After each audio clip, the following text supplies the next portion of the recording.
Hi guys, Ron here. A quick tech related video today from the workshop. Today I'm going to show you how to measure up your bike and how to get your stack, reach, saddle height and setback measurements. What you are going to need is a bit of electrical tape, plumb line, a measuring device and a piece of paper to mark up your measurements. Now many people like to talk about their top tube length, their seat tube length, their angles, whatever. These don't really matter because they differ from bike to bike, and only stack and reach are the measurements that really are comparable. So I'm going to do those. First up, let's talk about the most important and the most simple measurement. So that's the saddle height. For this one, you're going to need your measuring tape. Put the end in the center of the bottom bracket, angle it together with the seat tube, and then you can read off your measurement from the point where you are actually sitting. This is quite important because different saddles are going to put you in different positions. So always aim for the spot where you are actually sitting, so where your hip would be. Okay, so this is pretty basic. This is your saddle height. Then, in terms of reach, frame manufacturers usually specify the frame reach and the frame stack, which is going to be measured here at this point, basically where the headset bearing is.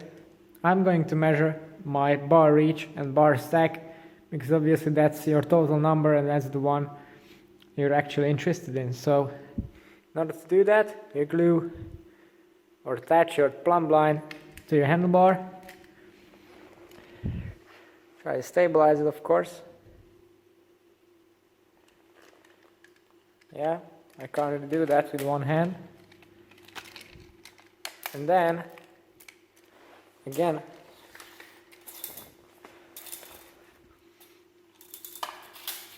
you take your measuring tape and you measure from the center of your bottom bracket to the plumb line, which hopefully isn't moving as much as mine. So this reading will give you your bar reach measured from your bottom bracket, which is the only thing that you should be comparing really.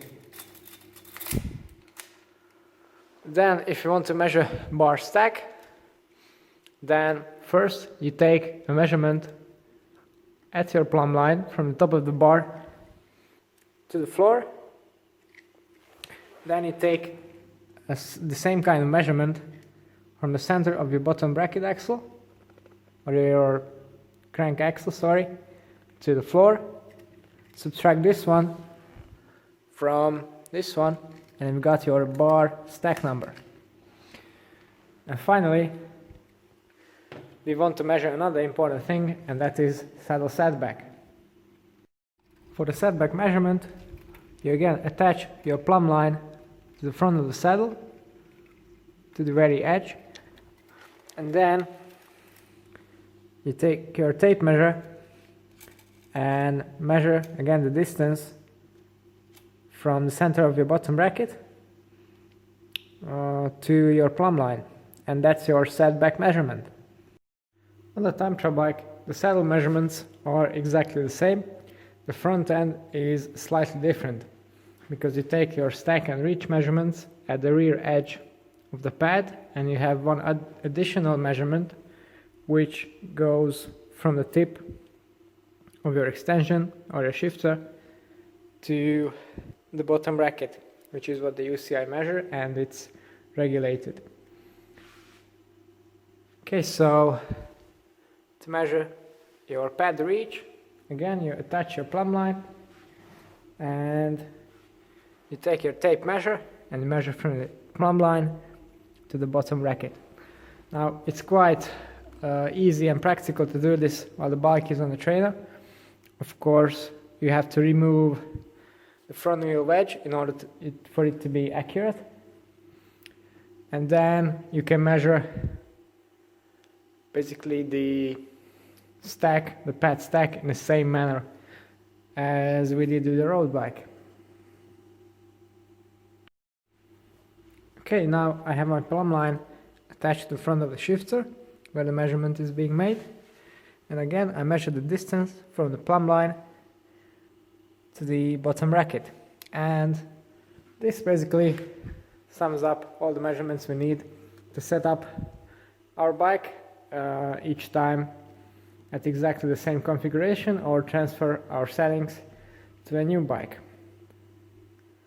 Okay, this was a short tech-related video. If you want to know more about the bikes themselves that I've shown you here, then don't forget to tune into the channel and subscribe. It's all for today. Thanks for watching and see you next time.